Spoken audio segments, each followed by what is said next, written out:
আজি ভন্টি বাৰ্থডে বুলি অৱস্থাটো একদম বেয়া কৰি দিলো আৰু तो चलिए शुरू करते हैं। আজি ৰাতিপুৱা সোনকালে উঠিলো মই উঠাৰ লগতে আৰু এজন প্ৰাণী উঠিছে এইজন কিয় উঠিছে গম পাইছেনে আগফালে উইচ কৰিবলৈ ষ্টুডেণ্ট গাল আহিলে মই আলুখিনি কাটি আছিলো ভন্টি আৰু খুৰাই পুৰা মজা লৈ আছিলে এতিয়া বোলো ৰখা মই নাকাটো এই বুলি ক'লে লাগিলে ভন্টিয়ে কাটিবলৈ বাধ্য হ'ল মই আকৌ পটকে চেণ্টাৰৰ পৰা আহো বোলো কিবা এটা লৈ আহিব লাগিব না দেউতাই এফালে আকৌ ৰান্ধনি কামত লাগিছে ময়ো যা যোগাৰখিনি কৰিলো মানে ডাঙৰকে নহলেও সৰুকে চেলিব্ৰেশ্যন এটা কৰিম আৰু ঘৰত আহি দেখা পাওঁ যে ভন্টি আৰু চনুমুনে পুৰা ৰুটি বেলাত মানে পুৰা ব্যস্ত পুৰি বনাইছে উপায় নাই আৰু ন ঘৰত মানুহ ইমান নাই যে সেইকাৰণে সকলোৱে মিলিজুলি কৰিব লাগিব আৰু দিয়কচোন এফালে আকৌ কৌশিকক মাতিলো যে কিবা এটা প্লেন কৰো কিন্তু উপায় নাই ভন্টিৰ পৰা লুকুৱাই লৈ মানে একো সাৰপ্ৰাইজ প্লেন কৰিবই নোৱাৰি সেইকাৰণে তাইক দেখুৱাই লৈ মানে সকলোবোৰ কৰা হৈছে আৰু লগতে ডেকৰেশ্যনবোৰ অকমান কৰি দিছো দুই একপি ফটো তাই উঠিব মন কৰে ফাইনেলি আউটকামটো হৈছে এইটো মানে এতিয়া কেক নাকাটো প্ৰথমতে খাই লওঁ মানে সকলোবোৰ ষ্টুডেণ্ট অহাৰ লগে লগে মানে কেকটো কাটিম নহলে এতিয়া কেকটো কাটি থলে আমাৰ মজাটো তাই নাপাব ন মই মানে প্লেনটো অকণ বেছিয়ে কৰিছো গম পাইছে বাৰ্থডে বুলি ভন্টিও খাই ললে এতিয়া ব'লক কেক কাটিবলৈ লাগি যাওঁ লগতে আকাশো আহি পালেহি আৰু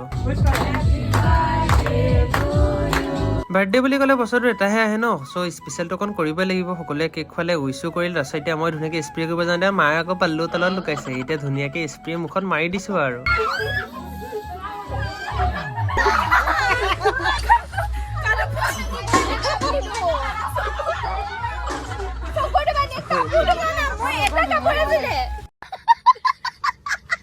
সকলোবোৰ ষ্টুডেণ্টৰ বাৰ্থডে পাৰ্টি খোৱালো আৰু এনেকৈ দিনটো সামৰিলো বুলি ক'ব পাৰো আৰু ইহঁত তিনিজনী আৰু মোৰ অৱস্থা কৰিলে এইটো